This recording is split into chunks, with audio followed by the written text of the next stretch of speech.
पहली बात तो इंग्लिश का कभी मतलब नहीं है अच्छे कम्युनिकेशन स्किल। आर्टिफिशियल एनवायरनमेंट बनाए, धीरे धीरे आपका कॉन्फिडेंस लेवल बढ़े। तो नर्वस खड़े रहेंगे, मेरे से कोई क्वेश्चन ना पूछ ले, बिल्कुल चुप सुन खड़े रहेंगे। तो पब्लिक स्पीकिंग में घबराहट होती है ऑपोजिट सेक्स से बात करने में, या आप हल्का सा हकलाते हैं तो सेल्फ कॉन्फिडेंस बढ़ता है। आप आई कांटेक्ट कर पाते हैं, चाहे वो हिंदी है, मराठा, बंगाली, उस पर कमांड आएगी और आपकी बॉडी लैंग्वेज पे।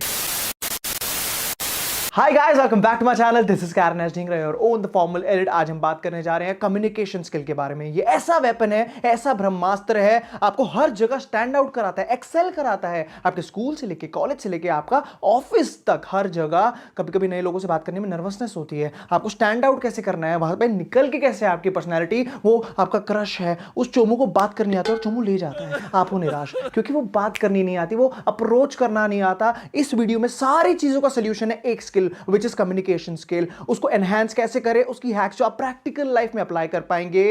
आइए, एक अच्छी कम्युनिकेशन क्या होती है, 3 लेवल में इजीली ब्रेक डाउन करके समझाता हूं। पहला क्या होता है, जब भी आप कुछ कम्युनिकेट करना चाह रहे हैं उसको वो इजीली समझ आ रहा है, जो पर्पस होता है एक बेसिक कम्युनिकेशन का, उसको सक्सेसफुल कम्युनिकेशन कहते हैं। दूसरा क्या है, दूसरे को समझ तो आ रहा है लेकिन बिल्कुल डिस्ट्रैक्ट नहीं हो रहा या बोर नहीं हो रहा बीच में, उसको क्या कहते हैं, एक इफेक्टिव कम्युनिकेशन। और तीसरा क्या आता है, इन्फ्लुएंशियल, जो प्रो लेवल की कम्युनिकेशन होती है। बॉडी लैंग्वेज इतना स्ट्रांग है, कॉन्फिडेंस लेवल इतना अच्छा है कि दूसरा इंप्रेस हो जाता है, इन्फ्लुएंस हो जाता है या बातों में कन्विंस हो जाता है। बहुत सारे पब्लिक स्पीकर्स और यूट्यूबर्स धीरे धीरे इस स्किल को डेवलप करते हैं। पहली बात तो इंग्लिश का कभी मतलब नहीं है अच्छे कम्युनिकेशन स्किल। इंपॉर्टेंट क्या है, अपने आप से ऑनेस्टली जाना आपकी स्ट्रेंथ कहां लाई करती है। हिंदी है, मराठा है, बंगाली है, क्योंकि कोई भी सक्सेसफुल लीडर है, चाहे वो पॉलिटिकल लीडर है, बिजनेसमैन है, चाहे वो एक्टर है, उसने कभी फोकस नहीं करा इंग्लिश के ऊपर, उसने फोकस कहां करा है, अपनी कम्युनिकेशन स्किल को और स्ट्रांग बनाने के लिए। मतलब उनकी स्ट्रेंथ जहां लाई करती है ऑलरेडी जो एग्जिस्टिंग लैंग्वेज है, चाहे वो हिंदी है, मराठा, बंगाली, उस पर कमांड आएगी और आपकी बॉडी लैंग्वेज पे, उसको कहते हैं अच्छा कम्युनिकेशन स्किल। आप खुद सोच लो यार, कभी किसी के पास जा रहे हो, 10 लोग हैं, 5 लोग हैं, अपनी मातृभाषा में क्या कन्विंस कर पा रहे हो, क्या उनको इन्फ्लुएंस कर पा रहे हो? अगर आंसर है नहीं, तो अपनी अभी जो एग्जिस्टिंग लैंग्वेज है उसी पे पहला फर्स्ट स्टेप क्या होता है, उसके एक्सप्रेशन पे काम करना, उसकी बॉडी लैंग्वेज को और बेटर करना धीरे धीरे। सो इसका मतलब यही है कि आपको पहली सीढ़ी अगर कच्ची है या टूटी है तो सीधा जंप ना मारे, फर्स्ट अपना बेस स्ट्रांग करे, देन आगे बढ़े। एक अच्छी कम्युनिकेशन स्टार्ट होने से पहले जब कोई सामने आ रहा होता है उसकी एक इमेज बना लेते हैं ह्यूमंस। वो नेचुरल है, यार इसकी तो शर्ट फटी हुई है, यार इसकी तो चप्पल अजीब सी है, अरे इसने तो बहुत अच्छे कपड़े पहने हुए हैं। लोग जज करते हैं, करने दो। मैं ये नहीं कह रहा आपको महंगे कपड़े या एक्सपेंसिव वॉचेस या कुछ भी पहनना है, बट आपके जो 3 पॉइंट्स है बहुत इंपॉर्टेंट है। आपकी अपीयरेंस कॉन्फिडेंस जो देती है, मतलब presentable look, basic white T shirt हो गई या आयरन होनी चाहिए, गंदी नहीं होनी चाहिए, जिससे आपका ध्यान ना जाए बात करते बार बार। और कॉन्फिडेंट फिटिंग होनी चाहिए, मतलब ज्यादा टाइट या ज्यादा लूज नहीं कि बात करते करते फिटिंग ही मैनेज कर रहे हैं आप। हाइजीन के कारण आपका ध्यान डाइवर्ट नहीं होना चाहिए। और इंपॉर्टेंट ओकेजन जहां पे है, आपको ज्यादा उस टाइम एक्सपेरिमेंट नहीं करना, जहां पे आप जो कॉन्फिडेंट है वो पहने, ना कि आप उसको मैनेज करते रहे। एक अच्छे कम्युनिकेशन स्किल का मतलब होता है 40% आपकी वर्बल कम्युनिकेशन और 60% होता है जो डिफरेंस लाता है आपकी बॉडी लैंग्वेज। एक अच्छे स्पीकर को और एक एवरेज या लो स्पीकर को नोटिस करा गया, जो आपका बॉडी मूवमेंट्स का या जेस्चर्स का डिफरेंस है वो ऑलमोस्ट डबल करते हैं यूज एक अच्छे स्पीकर। इसका मतलब ये भी नहीं है आप इसको ओवर कर दे। आप किसी भी अच्छे यूट्यूबर, एक्टर या लीडर को भी नोटिस करें, वो भी यूज करते हैं ये मोशन जेस्चर टेक्निक्स। अब मैं आपको एग्जांपल से समझाऊंगा क्योंकि बहुत लोगों को समझ नहीं आता जेस्चर्स को कैसे यूज करा जाता है। सबसे पहला लेवल जेस्चर्स। आप जस्ट मेरे हैंड्स को नोटिस करना। अगर आपको सक्सेसफुल बनना है तो start from today this and that gesture, pointing out gesture. लेकिन एक बहुत स्ट्रांग मोटिवेशनल स्पीचेस में यूज होता है। पॉइंटिंग आउट कभी भी सीनियर्स पे नहीं करी जाती या एल्डर्स पे। और क्या, स्मॉल कर्व जेस्चर्स, और किसी की बात सुन रहे हैं तो नॉडिंग जेस्चर्स। और हां, एक चीज और नोटिस करी गई है, 80% लोगों ने मुझे सब्सक्राइब नहीं कर रखा है, तो एक छोटा सा जेस्चर तो यहां पे भी बनता है। और 400 से ऊपर तरीके के जेस्चर्स होते हैं। अगर आपको इसके ऊपर डिटेल वीडियो चाहिए तो let me know in the comment section. और हैंडशेक पहली एक एनर्जी होती है जो आप एक्सचेंज करते हैं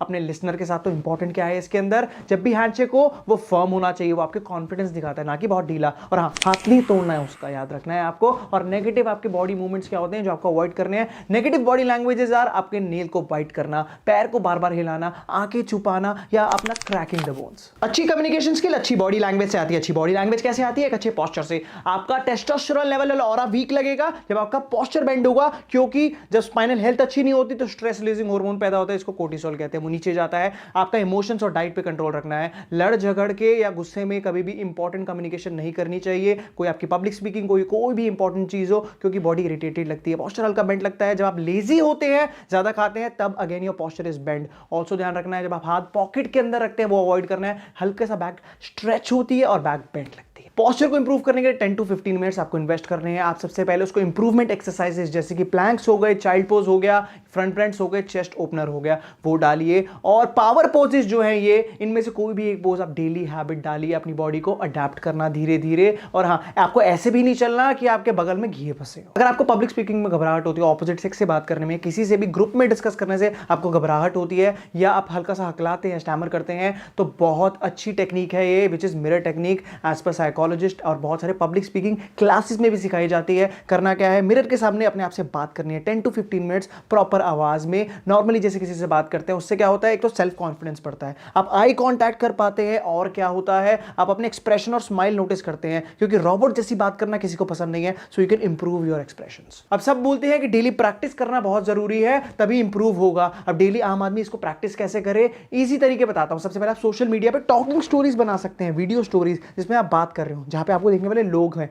थोड़े टेक ज्यादा देने पड़ेंगे स्टार्टिंग में, लेकिन कॉन्फिडेंस इंप्रूव होगा। ट्रस्टेड सर्कल, मतलब बहनों भाइयों, कोई अच्छा दोस्त हो जो बुली ना करता हो, जो ट्रस्टेड दोस्त हो, उसके साथ आप क्या करें, इंटरव्यू है, अपना वाइवा या अपना इंग्लिश की या अपना पब्लिक स्पीकिंग की प्रैक्टिस करने की तैयारी उनके सामने करें। एक आर्टिफिशियल एनवायरनमेंट बनाए, धीरे धीरे आपका कॉन्फिडेंस लेवल बढ़ेगा। इसकी एक और जड़ है कि आप नए लोगों से इंटरैक्ट नहीं करते, कुएं के मेंढक बने रहते हैं। चाहे दोस्त का दोस्त हो, चाहे आपका भाई बहन का दोस्त हो, इंटरैक्ट करना जरूरी है। शायद एक बार राहुल अटके, लेकिन अगले साल जो राहुल निकल के आएगा, that will be a charm. News reporter को कभी देखा जाती बॉम्बार्ड कर देता है क्वेश्चन को, कैसे हुआ, कहां हुआ, क्यों हुआ, इतने क्वेश्चंस नहीं पूछने। लेकिन कभी आपके पास कोई आ रहा होता है, आप घबरा जाते हैं, यार कुछ गलत ना पूछ ले, ये क्या पूछेगा, मैं नर्वस हो गया हूं। अब आपको ध्यान रखना है, आपको पहल करनी है क्वेश्चन से, सिंपल इजी क्वेश्चन, क्योंकि आप ही ने पूछा है तो आप सुनेंगे भी आराम से। जब आप सुनेंगे, उसी में से एक और क्वेश्चन जब आप निकालेंगे, जब 1-2 मिनट आपका निकल जाएगा, वो रिलैक्स हो जाएगी anxiety levels, and now you can start a long conversation. बहुत स्पीकर्स एक टेक्निक यूज करते हैं जो होता है सटल ह्यूमर, हल्का पर्सनल टच दे देते हैं, हल्का सा ह्यूमर यूज करते हैं, बात हमेशा याद रहे, बंदा बोर ना हो। और वेल इन्फॉर्म्ड रहना बहुत ज्यादा जरूरी है। मतलब आप कभी किसी ग्रुप में, पता है कोई बात चल रही है, बिल्कुल बिना इंफॉर्मेशन के जाएंगे तो नर्वस खड़े रहेंगे, मेरे से कोई क्वेश्चन ना पूछ ले, बिल्कुल चुप सुन खड़े रहेंगे। और आपको पता है वहां पे क्रिकेट की या लेटेस्ट न्यूज की बात चल रही है, हल्का सा सर्च करा, इन्फॉर्म होंगे तो वहां बात करेंगे, वो अप्रिशिएट करेंगे, तो कॉन्फिडेंस लेवल बढ़ेगा। सो गाइस, ये थी वो प्रैक्टिकल हैक्स, अपनी कम्युनिकेशन स्किल्स को बेटर कैसे करें, एनहांस कैसे करें। अगर आपको वीडियो में मजा आया हो तो उसको लाइक, कमेंट और शेयर करना मत भूलना। अगर आप सब्सक्राइबर नहीं है तो प्लीज सब्सक्राइब।